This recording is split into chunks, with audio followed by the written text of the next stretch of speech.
대선으로 한번 가보겠습니다. 이재명 지사가 세계일보 창간 특집 여론조사에서는 32.5%를 고수를 했더라고요. 요거예요 지금. 리서치하고 세계일보가 공동으로 한 여론조사인데 이재명 지사가 32.5가 나왔습니다. 윤석열, 이낙연 이렇게 순인데 30% 넘었다는 건 대단한 거거든요. 그러니까 일종의 이제 대세론이 형성되기 직전까지 와 있는 게 아니냐. 전 그렇게 봐요. 그러니까 추세가 무서운 거죠. 그러니까 2년 전, 1년 반 전에 이재명 지사가 2.8%, 3% 이런 숫자로 시작했잖아요. 그러니까 낮게 나올 때는 2%. 3% 시작해, 3%. 네. 1년 전에. 2% 중반이나 3%로 이렇게 시작했던 그 숫자가 그냥 조금씩 이렇게 더하고 더해져서 지금 32%까지 찍었다는 것 자체가 놀라운 일이죠. 그러니까 이게 뭐 검증된 건 아니지만 과거 통계 자료로 보면 그러니까 대선이 있기 1년 6개월 전에 3위권 안에 있는 사람이 당 대통령이 됐거든요. 그러니까 그렇게 따져봐도 그러니까는 2년 전에도 이재명 지사는 3위권에 항상 있었기 때문에 이렇게 통계적으로 봤을 때는 분명히 그러니까 가시권 안에 들어왔다 이렇게 볼 수 있는 거죠. 그러니까 이낙연 대표가 그러니까 계속 이렇게 좀 지지율을 만회하기 위해서 여러 가지 노력을 하고 있는데 그런 것들이 조금 더 적극적이고 좀 과감하게 했으면 좋겠습니다.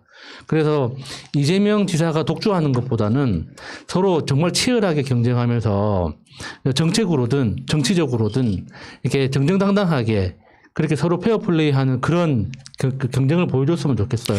근데 저는 저거 보면서 지금 이 텍스트만 봤는데 사진을 지금 방금 처음 봤거든요. 그래서 지금 눈에 불을 켜고 봤어요. 누가 있는지. 추미애 장관 보여주세요. 네. 지지율 없어요. 추미애 장관이. 여론조사에 넣기 나름이니까요. 네, 저는 사실 이재명 지사든 이낙연 대표든 둘이 뭐 양강구도로 지금 가고 있는 사이에서 이런 현상까지 발생을 한다라고 하게 되면요. 사실 윤석열은 신경 안 씁니다. 그 윤석열과 안철수 이렇게 있는데 우리가 미는 후보가 있잖아요. 대선에선 윤석열, 그 다음에 서울시장은 안철수 우리가 밀고 있잖아요. 그렇죠. 이유는 얘네들은 토론 한번 나오면 끝난 거거든. 예전에 우리 박근혜하고 붙었을 때 문재인 대통령이 붙었을 때 기억나시죠? 안철수가 뭐 문재인 대통령의 뭐 한 5배, 6배 높았었어요. 민주당 내에서. 그랬다가 토론 몇 번 거치고 안철수 그냥 깨갱 끝 이거거든요. 그러니까 안철수, 윤석열 얘네들은 토론에 이런 정치라는 걸 해본 적이 없잖아요. 둘 다 정치 신인이어서. 신인 맞죠? 네, 그래서 신인이어서 토론에 나와서 공격 한번 받아버리면 그때 정신 혼미해지기 시작하고 흥분하고 실수하고 말실수하고 이래버리면 그냥 끝나요. 그러면 이제 저기서 이낙연 대표하고 이재명 지사인데 사실 요즘에 이낙연 대표의 지지율 하락 속도가 너무나 빠르단 말이죠. 여기 우리 이재명 지사 친구를 만들어줘야 돼요, 우리가. 그래서 같이 윈윈 하면서 서로 정말 선의의 경쟁을 할 수 있는 그런 친구를 만들어줘야 되는데 지금 상황상 뭐 저런 상황이라고 하면은 저는 추미애 장관이 장관직을 내려놓으면 저 대선 주자 선호도 안에 좀 넣어줬으면 좋겠다 생각을 했거든요. 윤석열이 들어가는데 뭐 넣어주면 시작부터 한 5% 정도 나오지 않겠냐. 근데 그 우리가 마의 노선이 바로 거기잖아요. 마의 지지율이 5% 딱 넘는 순간 여기서부터 유의미한 경쟁이 시작이 되는 거잖아. 저는 그래서 추미애 장관 좀 들어갔으면 좋겠다는 생각. 지금 현재 흐름으로만 보면 이재명 지사의 지지율은 상수예요. 그리고 이제 윤석열 같은 경우는 출마가 불확실한 상태에 있기 때문에 노심초사할 수밖에 없는 국민의 침. 근데 이 지지율이 굉장히 오랜 시간 동안 그 어떤 비중을 점유를 하잖아요. 그럼 누군가가 다시 끼어들어가서 그거를 대체할 만한 가능성이 좀 떨어집니다. 저쪽이 1등이 홍준표예요. 근데 홍준표는 심지어 무소속이야. 그럼 나머지 국민의 침 지지자들 지지율 다 합쳐봐야 진짜 5%도 안 나오는 이 지경이란 말이죠. 불확실성이 너무 많은 정도의 상태에 저쪽이 있는데 저는 이렇게 보면 지금 현재로서는 여론조사들을 보면 1강 2중 뭐 이런 형태로 가고 있단 말이에요. 그런 상황에서 이런 측면이 있죠. 누가 어떤 분이 이야기를 하던데 호남과 영남 사람들의 표에 차이가 있다는 거예요. 무슨 말이냐면 호남 사람들은 저쪽 그러니까 영남 출신이어도 개혁적이면 찍는다는 거야. 그렇죠. 근데 영남 사람들은 그 호남 출신인 사람이 보수적이든 진보적이든 상관없이 안 찍는다는 거예요. 요 표가 요게 그 흐름이 있다는 거예요. 우리가 우리 고향 사람들이 만들었던 대통령 노무현 대통령이 있지 않습니까? 그 당시 주자들 중에 호남 사람이 없었던 게 아니에요. 그 당시에 1, 2위는 이인재와 한화갑이었습니다. 지역으로만 따지면 한화갑 찍었겠죠. 근데 광주에서 노 대통령이 1위 하면서 흐름을 타기 시작해서 결국 대선 후보가 되지 않습니까?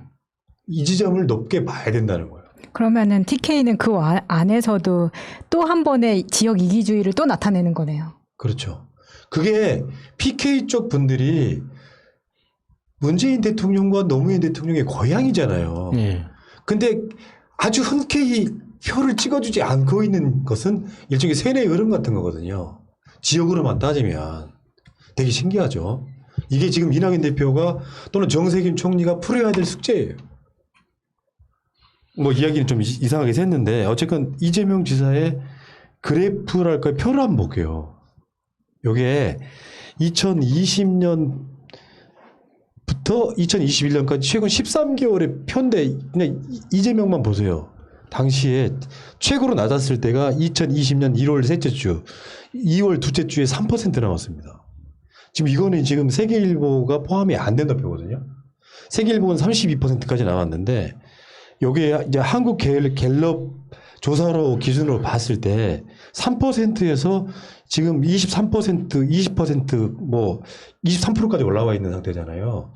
요거는 제가 봤을 때 이재명 지사 특유의 스타일도 있지만 경쟁자가 좀 헛발질을 해줌으로써 생긴 효과도 분명히 있거든요.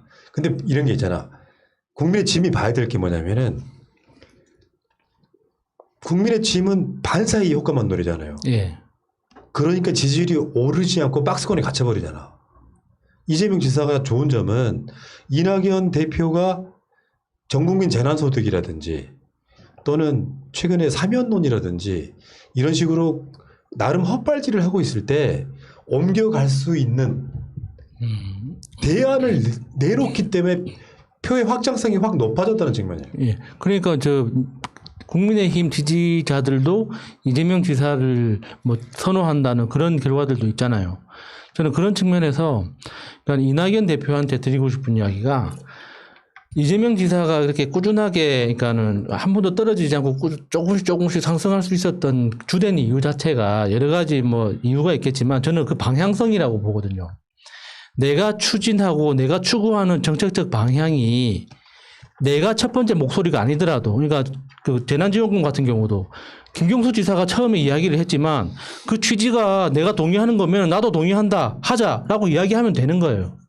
그런데 자기가 추구하던 정책적 방향을 바라보지 않고 경쟁자를 보고 있으니까 자꾸 길이 갈짓자를 보이는 거죠. 자기가 추구하는 방향에서 정책적인 내용이 이재명 지사하고 겹치는 거면 나도 저거 동의한다. 저거 내가 할게. 라고 과감하게 당대표로서 추진해주면 되는 거예요. 그러니까 국민들이 보고 싶은 건 이낙연 대표가 어떤 정책을 하려고 하는 건지 어떤 정치를 하고 싶어 하는 건지 그 방향성을 느끼고 싶은데 자꾸 경쟁 구도로 내 경쟁자보다 내가 더 빛나야 된다. 나는 경쟁자와 다른 이야기를 해야 된다는 이상한 이 고집에 빠져 있다 보니까 자꾸 정책적인 그림이 안 보이는 거예요. 국민들 눈에. 그러니까 이재명 지사가 성남시장을 했을 때부터 꾸준히 보여줬던 거 있잖아요. 그게 너무 급진적이다라는 비판도 받았고 어떤 측면에서는 친기업적이다라는 비판도 받았어요. 잘했다고 지지만 하는 경우는 없거든요. 그럼에도 그런 비판들이 다 쌓이고 쌓여서 지금의 지지율을 만들어낸 거 아닙니까? 그러니까 이낙연 대표 지금도 안 늦었다고 보거든요. 그러니까 지금이라도 정책적 방향이나 정치적인 지향을 분명히 보여주고 당원과 국민들한테 심판받으면 되는 거예요. 그러니까 이재명 지사의 최고의 지지율 도우미가 누군지 아세요? 똥파리. 아니야. 홍남기야. 그렇죠. 그러니까 홍남기라고 하는 그 기득권 기재부의 대표를 하는 사람이 이재명 지사랑 서로 이렇게 날을 세워주면 사람들 심리가 이런 게 있잖아요. 예. 이재명을 응원하면서 홍남기를 욕하는 이쪽 욕받이 문제가 되는 거예요. 그게 물론 민주당 당대표 입장에서는 쉽지 않을 거예요. 여당인데. 예. 그러니까 홍남기 자체가 이재명 지사의 김을 빼려면요. 뭐 전 국민 재난지원금 줄 수도 있죠. 할 수도 있거든요. 근데 결국은 질 거면서 계속 나를 같이 세워. 그러면 이제 잘 생각해 보셔야 돼요. 우리 이낙연 대표님은 홍남기 저 새끼가 혹시 이재명 도우미가 아닌가라는 의심을 한번 해봐야 되는데 거기에 같이 이렇게 휩쓸려고 하면 안 된다고. 난 그렇게 봐요. 내가 꽂았는데 충성은 딴 데 해서. 그래서 저는 이재명 지사가 이렇게 될 것 같았어요. 네. 근데 왜냐면 저는 되게 오래전부터 이재명 지사 사람들이 많이 욕할 때 계속 지켜봤거든요. 욕할 때 같이 욕했잖아요. 욕하면서 지켜봤죠. 난 뭐 함구하겠습니다. 농담. 예민하신 분들 많아가지고. 성향이 나올까봐 네.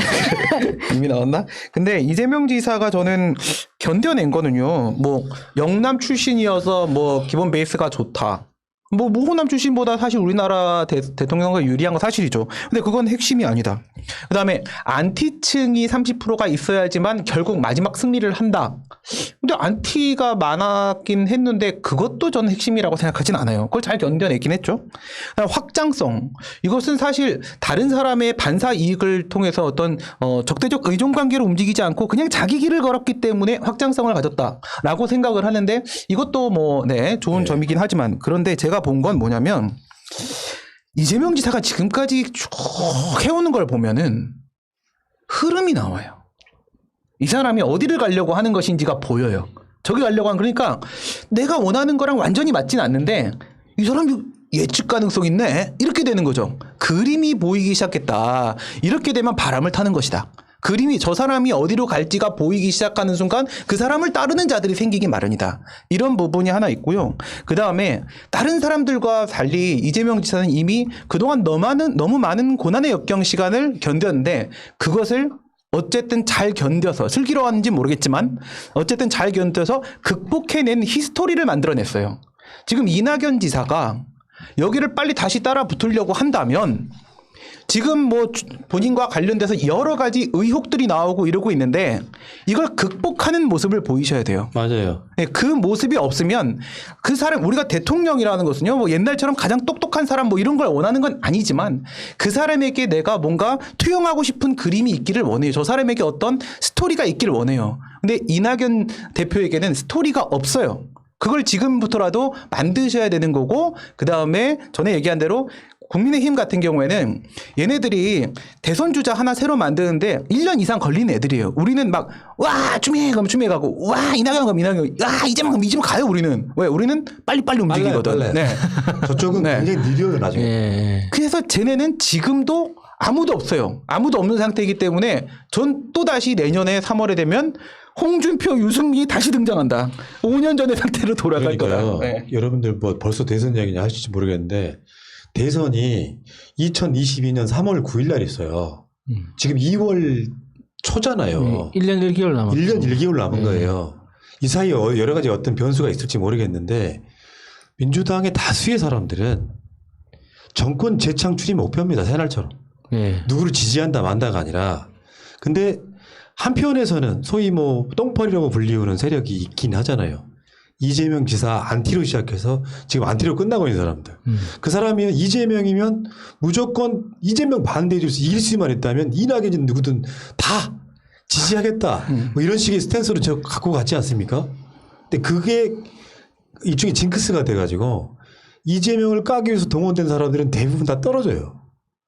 말하자면 비슷한 이야기로 김진표 의원이 최근에 제가 김진표 의원한테 사석 그러니까 예를 들면 우리끼리 주고받는 무슨 메신저방에서 엄청 화가 났던 적이 한번 최근에 있었는데 전국민 재난지원금 이야기입니다. 예. 그러면은 전국민 재난지원금을 주려면 다 주는 게 더 효과적이고 예. 시간도 빠르다는 이야기가 있었잖아요. 예. 김진표 의원이 그랬죠. 고소득인 월급쟁이들한테는 빼는 걸로 하자.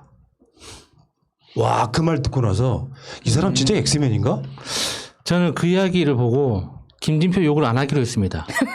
욕을 더 하면 오래 살까봐. 계속 욕을 하면은 더 오래 살까봐 무서워가지고 욕을 안 하려고. 고소득인 월급쟁이들한테는 돈을 안 준다는 의미가 예. 아끼는 돈은 수천억이 될지 모르겠는데 욕 먹는 것은 아마 2만 경 정도 먹을 거예요. 그러면 지능이 떨어지는 거예요. 그건. 아니 어쩔 그런 수 짓을 없어요. 왜 하는지 모르겠다는 거지. 그러니까 김진표도 홍남기도 결국에는 이재명 지사 도우미가 아닌가.